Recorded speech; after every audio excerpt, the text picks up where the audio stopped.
We are out here to teach you blacks, Hispanic, Native Americans who you are according to the Bible. We're not asking for money. We're not asking for anything from y'all, but just to consider, just to listen to your heritage. Listen to the words of this Bible. Read that. Bring it out. Isaiah chapter 30 and verse 20. And though the Lord give you the bread of adversity, God gave the blacks, Hispanics, the bread of adversity, the bread of trouble.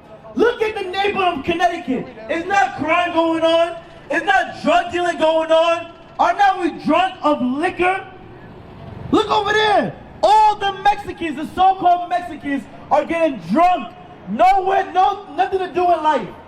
Just sitting there all hours of the day, doing nothing. God has given us the bread of what? Adversity. The bread of adversity. The bread of trouble. But why is he doing this to us? Keep reading. And the water of affliction. The water of affliction. Blacks and Hispanics was afflicted for over 400 years and counting. You Hispanics, your land was conquered by the conquistadors, the so-called white men. You blacks, the same race, has conquered your land. Y'all came from Africa, Jerusalem. That's where we came from. Who conquered that land? The so-called white men. Understand, God has given us the bread of adversity. God has given us the water of affliction. Read. Yet shall not thy teachers be... Thy who? Thy teachers. None of the teachers of God be removed. We are not going to be removed. None of the teachers of God will ever be removed. That's you see us right now. You are looking at the promises of God. That's teaching right. this Bible. Right. Teaching the truth. That's and right. asking for y'all to consider. Asking for y'all to come and learn your heritage. All right. What are some of the things you see in Connecticut as you being, or even Brooklyn? What are some of the things you see with blacks and Hispanics? Hispanics don't think they're black. The Hispanics don't think they're black, but they are black. I know. But as far as crime, as far as violence, do you see that amongst blacks? Yeah. Definitely, right? Now is that recorded in the Bible? No. It's not? All right, give me Hosea 4:1. I'm gonna show y'all because this book right here, y'all go to church. Yes. They don't teach you the truth of this Bible in church. They don't. I know, that's why I have Israelite friends. You have Israelite friends? Yes. Okay. But you yourself are an Israelite. You yourself are an Israelite. And being an Israelite, you gotta change. But I'm gonna show y'all this real quick. Let me show y'all this. Hosea 4:1. Hosea chapter 4 and verse 1. Hear the word of the Lord, ye children of Israel. That's who the people of God are, the children of Israel. He said, hear the word. Hear the words of this book. Read. For the Lord had a controversy with the inhabitants of the land. He has a problem with the people of God. He has a problem with his kids. Read. Because there is no truth, nor mercy. There's no truth in the land. What the churches, the amount of churches you see in Brooklyn, the amount of churches in Connecticut, this church right here, there's no truth being spoken out of it. Because why? There's still crime going on. There's still drug dealing going on amongst blacks. Black on black crime. So they're not preaching no truth. Truth will allow us to change. Truth will make us change and consider who we are. You understand? Read. Nor knowledge of God. Nor knowledge of God. What's the knowledge of God? The commandments. That's the knowledge of God. Are we keeping commandments in society? No. Do we kill? What the law says what? Thou shalt not kill. Do we kill each other? Thou shalt not commit adultery. Do we commit adultery with one another? All the time. Exactly. Now, this is recorded in the Bible. There's no knowledge of God within the land amongst blacks. Read. Nor knowledge of God in the land. By swearing and lying. By what? By swearing and lying. How many times you hear somebody say, oh, I swear to God? Yeah, and what they do after that? By swearing and what? And lying. They lie. After they swear to God, they lie. Don't we do that? How much times you hear somebody say, nah, I put that on my mom's, I didn't do that. I put on everything, I didn't do that. And they lie right to your face. It'll never change. Exactly, but who is this talking about? You can't associate this with nobody else but black people, but Hispanic people. Well, That's right. hopefully you can reach out to him. Hope, I already know. you already know? Let me, I already know. give me Deuteronomy 10 and 12. You know, but now there's things that you have to do. We have to take action now.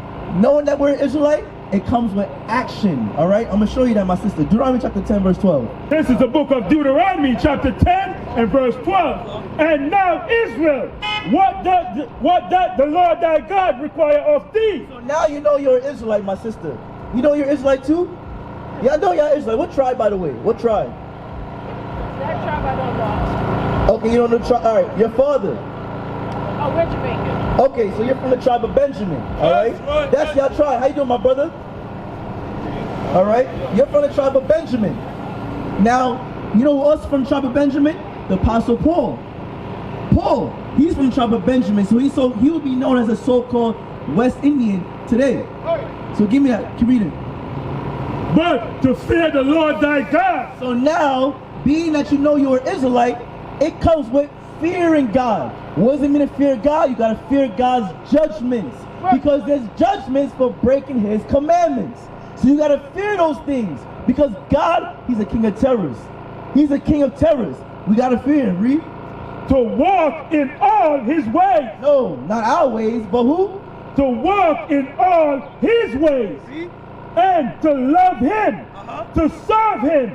The Lord thy God. Now, how do we do all that? How do we love God? How do we serve God? How do we walk in his ways? Read. With all thy heart and with all thy soul. To keep the commandments of the Lord. To keep the commandments of God. Now let me ask y'all a question, my sisters. Real quick, I got y'all. Is it just the 10 Commandments?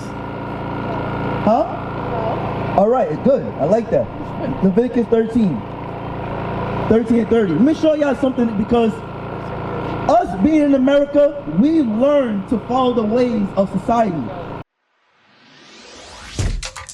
Shalom, Israel. This is Bishop Nathaniel. I want you to know that you can view all our Sabbath classes live on IUIC TV. That's right, I said on IUIC TV. Download the app today. Shalom. The things we see on TV, y'all watch Housewives of Atlanta? Y'all watch that? Good, excellent. But you see certain things on social media as far as the blonde hair. Well, I'm not blonde hair, but that's because I like it on me, not because I'm a white person. Okay, but it's against the commandments of God. So let me show y'all. Read that. Leviticus chapter 13 and verse 30. Then the priest shall see the plague, and behold, if it be in sight deeper than the skin, and there be in it a yellow thin hair. What? A yellow thin hair. A yellow thin hair. Then the priest shall pronounce him unclean. The priest shall pronounce him unclean. So understand, my sisters, the blonde hair, it gotta go. It gotta go. Why? Because you become unclean. You're moving unclean. So that's part of keeping the commandments of God. Listen, I pray y'all change and take heed to it, but that's important. Read what you got. Deuteronomy chapter 22 and verse 5. The woman shall not wear that which pertaineth unto a man. So understand, there's dress codes when it comes to God. Because we think, oh, God knows my heart. He knows my mind. He don't really has a problem with me if I wear pants. He knows my heart. But this is what the commandment of God says. Read it again. The woman shall not wear that which pertaineth unto a man. Women are not meant to be wearing pants. Women are not meant to be wearing shorts. All those things pertain to a man. As a woman, you're supposed to dress like a woman. By wearing what? By wearing dresses, by wearing skirts. That pertains to women. But you women that wear pants, sweatpants, you're moving out of order. You are outside your God-given role. Read. Neither shall a man put on a woman's garment. And you men that like to put on a dress or that want to move effeminate, that's against God. You're not supposed to be wearing a dress. You're not supposed to be wearing a skirt, you men. Look at your young thugs. Look at your Odell Beckham, Jaden Smith, Russell Westbrook. All of them, they wear dresses and skirts. Usher, I think it was Usher that was just wearing a dress as well. Yes, yes. These things are abominations with God. Read on. For all that do so are an abomination unto the Lord thy God. All that do so are an abomination to God. Do we want to be an abomination? No, we don't. So guess what? It comes with change. What is a nation? Nation is family. Nation is community. Nation is men leading by example. Nation is women's support. Nation is children with role models. Nation is unity. Nation is